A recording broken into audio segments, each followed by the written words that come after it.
VT Bulletin sponsored by उत्तम Singh academy Rewa. नमस्कार, Vindhya times में आपका स्वागत है और आपके साथ मैं श्रेया हाजिर हैं आज की बुलेटिन की खबरों के साथ। पहली खबर की बात करते हैं। जिले में लगातार अपराध की घटनाओं में इजाफा हो रहा है। ताजा मामला सामने आया है।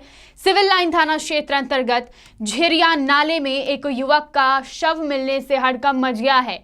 आनन फानन में इसकी सूचना स्थानीय लोगों के द्वारा पुलिस को दी गई। मौके पर पहुंची सिविल लाइन पुलिस ने घटना का मौका मुआयना किया और पोस्टमार्टम के लिए शव को अस्पताल भिजवा दिया।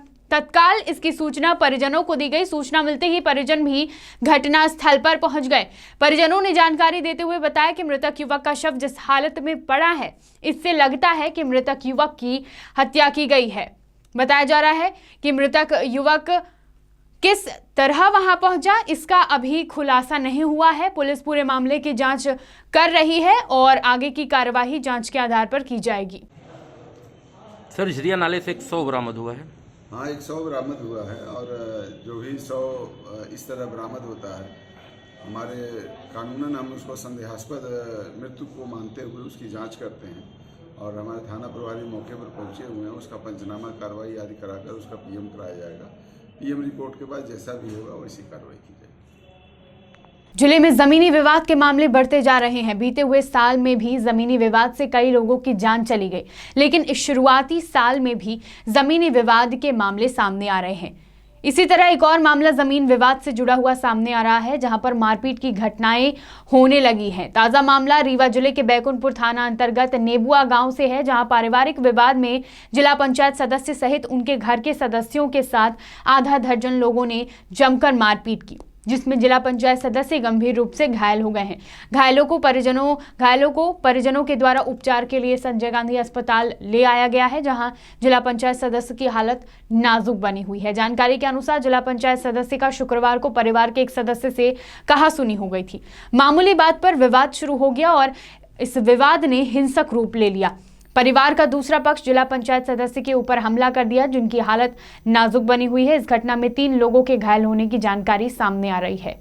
माध्यमिक शिक्षकों की होने वाली दक्षता परीक्षा में गलत तरीके से शिक्षकों की परीक्षा लेने का मामला प्रकाश में आया है।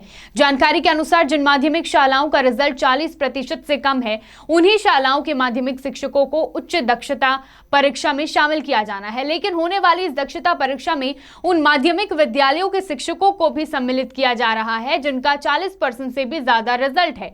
शिक्षकों ने जानकारी देते हुए बताया कि माध्यमिक शिक्षकों की होने वाली दक्षता परीक्षा में व्यापक रूप से गड़बड़ी की जा रही है। जिन माध्यमिक शालाओं का रिजल्ट 40% से ज्यादा है, उन शिक्षकों को भी दक्षता परीक्षा में शामिल किया जा रहा है। नियम है कि जिन विद्यालयों का रिजल्ट 40% से कम है, केवल उन विद्यालयों के शिक्षकों को सम्मिलित किया जाना चाहिए।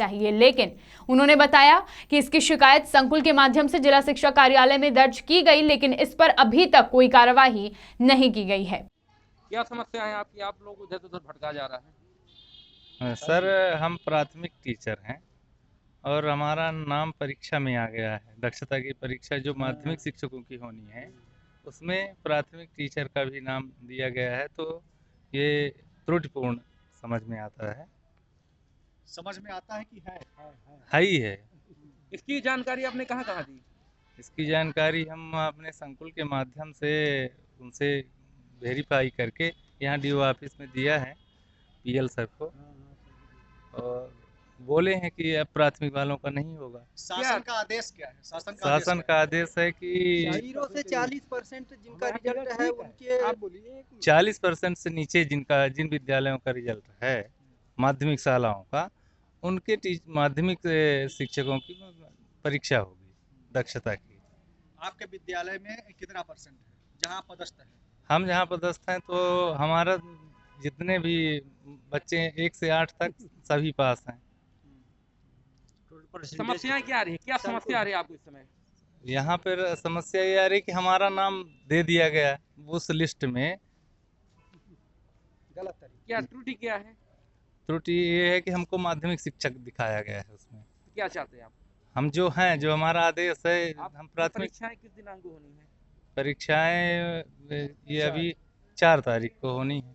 उस आदेश के अनुसार 4 तारीख को। अभी आपने बताया कि लिस्ट में परीक्षा केंद्र दूसरा दिखा रहा है और जो आपका परिचय पत्र वो मिलता है परिचय पत्र, उसमें कुछ दूसरा दिखा रहा है। हाँ, प्रवेश पत्र अभी हमको तो नहीं मिला, जो हमारे एक साथी लेकर आए हैं उनमें तो अंतर आ रहा है। शहर के वार्ड क्रमांक 21 के निवासी इन दिनों गंदगी का दंश झेल रहे हैं। न तो यह नगर निगम का कोई कर्मचारी यहां पर सफाई करने जाता है और न ही इसी प्रकार के स्थानीय निवासियों की समस्या सुनी जाती है। शहर के वार्ड क्रमांक 21 कटरा मोहल्ला, जहां पर पूर्व में कचरा चौकी स्थापित की गई थी, इन दिनों वहां कचरे का अंबार लगा हुआ है, जिससे स्थानीय वासियों को भारी समस्याओं का सामना करना पड़ता है। वीडियोज में आप देख सकते हैं कि क्या स्थिति है। स्थानीय निवासियों का कहना है कि यहाँ पर ना तो साफ सफाई होती है और ना ही कोई कर्मचारी इस गंदगी के अंबार को देखने आता है।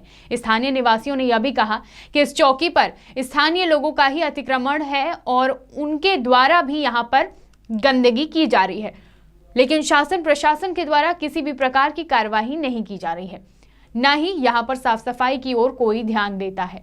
तो क्या किस तरह की समस्या होंगी? यहाँ मैं उमंग गुप्ता नाम है मेरा, यहाँ मैं नया निवासी हूँ। ये हमारा कटरा मोहल्ला है और आप देख रहे हैं कि यहाँ हमेशा गंदगी मिल रही है। यहाँ मोदी जी स्वच्छ भारत अभियान के तहत चल रहे हैं।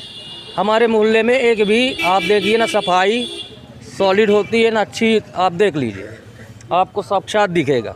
उसके बाद यहाँ आप ये गंदगी ये आप देख रहे हैं, इसके ये हम निवेदन कर चुका हूँ CVM हेल्पलाइन में भी। उसके बाद वहाँ से एक दिन का रिक्वेस्ट आया, एक दिन बस सफाई हुई, उसके बाद कुछ नहीं हुआ। अभी ये आप स्थिति देख रहे हैं। तो हम जमीन है, ये गवर्नमेंट की ज़मीन है PWD की।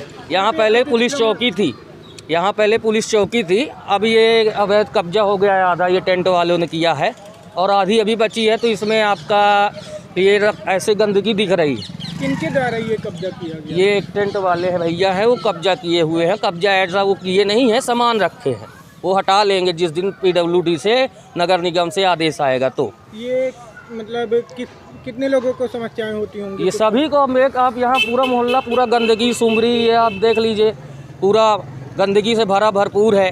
तो इसकी शिकायत पूर्व में आप लोग कहीं किए हैं, नगर निगम में भी किए थे। पार्षद जी को भी हमने एक बार चिताया था कि सर इसको थोड़ा साफ करवा दिया करिए। और हमारे यहाँ वैसे तो ये खान साहब है इस वार्ड में, और हमारे वार्ड में सतीश जी हैं। नगर निगम में CM हेल्पलाइन? हाँ, CM हेल्पलाइन में मैंने रिपोर्ट की है, उसका आवेदन भी मेरे पास पड़ा है, ऑनलाइन मैंने किया था। तो अभी तक कोई उस समय कार्रवाई हुई थी, उसके बाद उसमें फिर कुछ नहीं हुआ। कौन सा वार्ड है ये? ये है भैया 21 वार्ड सामने, और ये सामने 29। शहडोल जिले के सभी थाना क्षेत्र अंतर्गत किसी न किसी प्रकार की चोरियों की वारदात लगातार सामने आ रही है। कार्यवाही के लिए कस्बा भ्रमण के दौरान बुढ़ार पुलिस द्वारा कोयले से लोड एक ट्रैक्टर को जब्त किया गया है। कस्बा भ्रमण दौरान सूचना मिली कि ग्राम पंचायत धनगवा में एक ट्रैक्टर चालक ट्रैक्टर में अवैध कोयला चोरी कर परिवहन कर रहा है। सूचना की तस्दीक के लिए बुढ़ार पुलिस ने ग्राम धनगवा में घेराबंदी कर ट्रैक्टर को रुकवाकर चालक से पूछताछ करने पर चालक ने अपना नाम दीनदयाल सिंह ग्राम धनगवा बताया। वाहन में लोड कोयला संबंधी वैध दस्तावेज मांगने पर वाहन चालक ने मौके पर कोई दस्तावेज नहीं दिया, जिस पर पुलिस ने मौके पर कोयले से भरा बिना नंबर की ट्रैक्टर जब्त कर सुरक्षार्थ थाना परिसर लाकर खड़ा कर दिया। साथ ही आरोपी दीनदयाल सिंह के विरुद्ध खनिज अधिनियम के तहत अपराध पंजीबद्ध कर लिया है।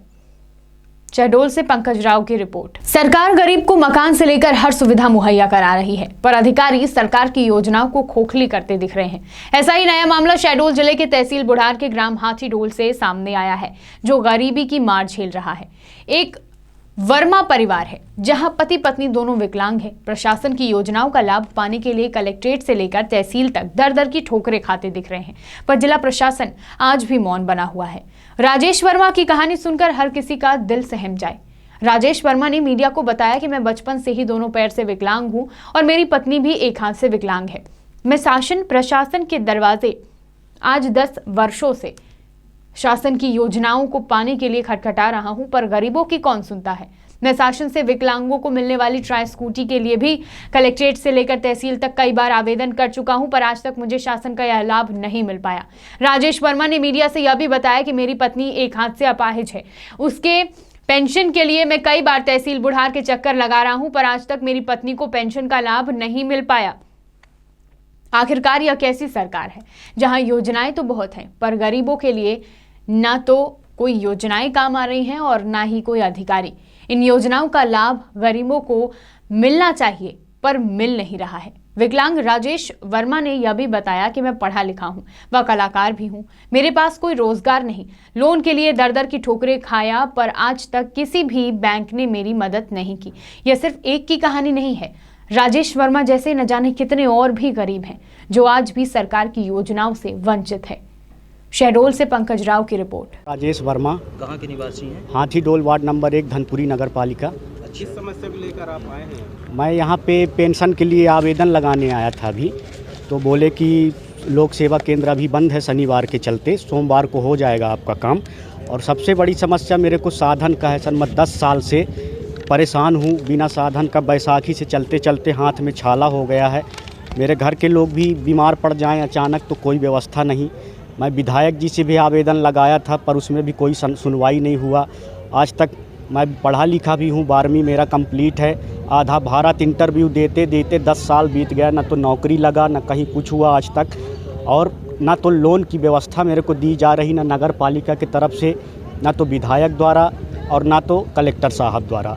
तो मेरे को सर से मेरा निवेदन है और भैया लोगों से कि मेरे को साधन 3 चक्के की स्कूटी दिलवाई जाए ताकि मैं अपना काम, अपना रोज़मर्रा का ज़िंदगी अच्छे से जी सकूँ। और आपका विकलांग पेंशन वगैरह आ रहा है? हाँ, पेंशन मिल रहा सर। अच्छा, ये चीज़ बताइए, ये जी। जो आप स्कूटी का वो उसके लिए आवेदन दिए कहीं? आवेदन जी कलेक्टर साहब के पास लगाया हूँ एक बार, 1 साल हो गया। क्या कब लगाए थे? कोई सुनवाई नहीं हुआ।